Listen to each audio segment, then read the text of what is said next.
অস্ত্র দিয়ে নির্মমভাবে গলা কেটে স্ত্রীকে খুন করার অভিযোগ উঠল স্বামীর বিরুদ্ধে। ঘটনাকে ঘিরে ব্যাপক চাঞ্চল্য ও আতঙ্ক ছড়ালো মালদার পুকুরিয়া থানার পরানপুর এলাকায়। ঘটনায় অভিযুক্ত স্বামীকে আটক করে পুলিশ। মৃত মহিলার নাম আঙ্গুরা বিবি। সাত সকালে গলা কাটা রক্তাক্ত দেহ উদ্ধার হয়। অভিযুক্ত স্বামী আশরাফুল হক প্রায় 5 বছর আগে পুকুরিয়া থানার কদমতলী এলাকায় বিবাহ হয়। দুটি সন্তান রয়েছে তাদের। পরিবার সূত্রে জানা গেছে, স্ত্রী সন্তানকে সাথে নিয়ে স্বামী বুধবার পরানপুর এলাকার শ্বশুর বাড়িতে আসেন। এক সন্তানকে শ্বশুর শাশুড়ির সাথে ঘুমোতে দিয়ে 6 মাসের কন্যা সন্তান স্ত্রীকে নিয়ে একটি আলাদা ঘরে ঘুমান স্বামী। বাথরুমের সামনে গলা কাটা অবস্থায় তাদের মেয়ে পড়ে রয়েছে দেখতে পায় পরিবারের সদস্যরা।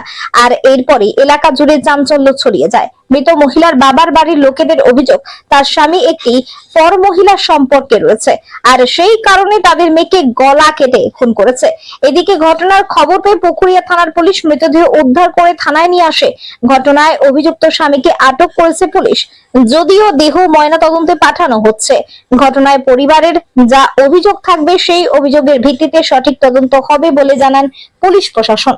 Bureau report, Hind news. ঘটনা কালকে 5টার সময় গেল আমার বাড়ি, জামাই মেয়ে দুটাই। আমি এই মালিকের মিলে কাজ করি, খবর পেলাম গেল। আমি ওখান থেকে টাকা দিয়ে পাঠালাম বাড়ি এসে, যে মাংস টাংস নিয়ে আই, ঠান্ডা নিয়ে আসবি খাবে। মাংস রান্না করেছে, খেয়েছে, ঠান্ডা খেয়েছে, লিচু ছেলে লিচু লেসে লিচু খেয়েছে। খেয়ে দেবো বোট গালাকে দেখছে জামাই, এমনি করে করে সব সুইচ দেখছে, আর ফ্যান চালিয়ে দেখছে যে কোনটাতে কমা বাড়া হয়েছে। তা আমি কইল বাবা এই ঘরের কমা বাড়াটা খারাপ হয়ে গেছে, তাহার ছেলের কাকু ডেকে ঠিকও করে না, আমি টাইমও পাই না, তো ঠিক করবো। ও এই ঘরে দেখে ওই ঘরে যে দেখছে ওই বোর্ড দেখে শুনে তখন কইছে কি যে আমি আজকে ওই ঘরে শুধবো, আমরা দুজনাই।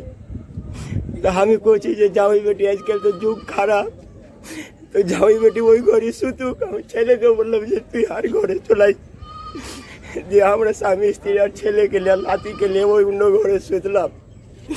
ওরা ঘরে যে শুতে আলো, যে ঘুমিয়ে আলো। এবারে আমরাও ঘুমিয়ে গেলাম। ঘুমিয়ে যায় রাত 3টার সময় দেখছি লাতনিটা কাঁদছে। তা আমি বুদন বুদন কর ডাকলাম, হচ্ছে বুদন। তা আমি কইছি ওকে চুপা না গে, কানাচ্ছিস কেন, ওকে চুপা, ও থাকবে তুই তো চালা করবে।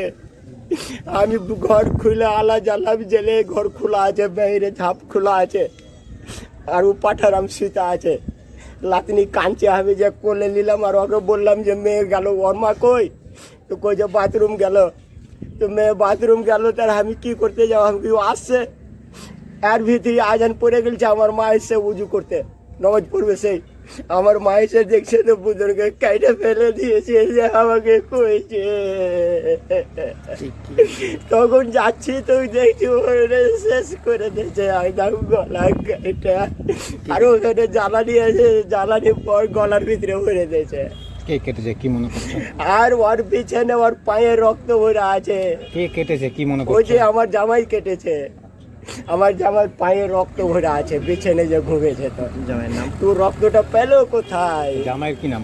আমার জামাইয়ের নাম হচ্ছে আশরাফুল হক। পুলিশ কি ধরেছে? পুলিশ ধরে নিয়ে এসছে, পুলিশ তো বিছান দেখেই ধরে নিয়ে এসছে, না তো ধরতে পারতো না। আপনার মেয়ে জামাইয়ের মধ্যে কোনো গন্ডগোল ছিল আগে? আগে ও বাড়ির কাছে ভালোবাসা করছে, ছেলে ভালোবাসা করার পর ঝামেলা হয়েছে। ওরা সবাই ডেকে বিচার টিচার করে কয়েছে কি ছেলে যদি আগে চালা করে মেয়ের সঙ্গে তাহলে 40,000 টাকা জরিমানা, আর মেয়ে যদি আগে ছেলের সঙ্গে চালা করে তার 40,000 টাকা জরিমানা। আমি গেলাম, জানতে পারলাম, গেলাম, আমার ছেলের মা বলল কি যে সব মিটামিটি হয়ে গেছে, আর কোনো ঝামেলা নেই, শান্ত। তার ভিতরে একবার আমার মেয়েকে মেরেছিল, ওই জামাই মেরেছিল। তো আমি জানতে পারলাম, আমি জানতে পারি কোনো ইয়ে হয়েছে, মানে আপনার জামাইয়ের সম্পর্ক ছিল এরকম? ভালো সম্পর্ক। আপনার কি নাম? আমার নাম মুজাম্মিল হক। কতদিন আগে বিয়ে হয়েছিল? বিয়ে হয়ে হলো 5 বছর, 2 ছেলে, এক ছেলে এক মেয়ে আছে। বিয়ে কোথায় হয়েছিল? এই কদমতলী, চাপাই কদমতলী, নিজের ভিতরে বিয়ে দিয়েছি দাদা। দিয়ে আজকে আমার এই বিপদ আমাকে দিয়ে চলে আলো।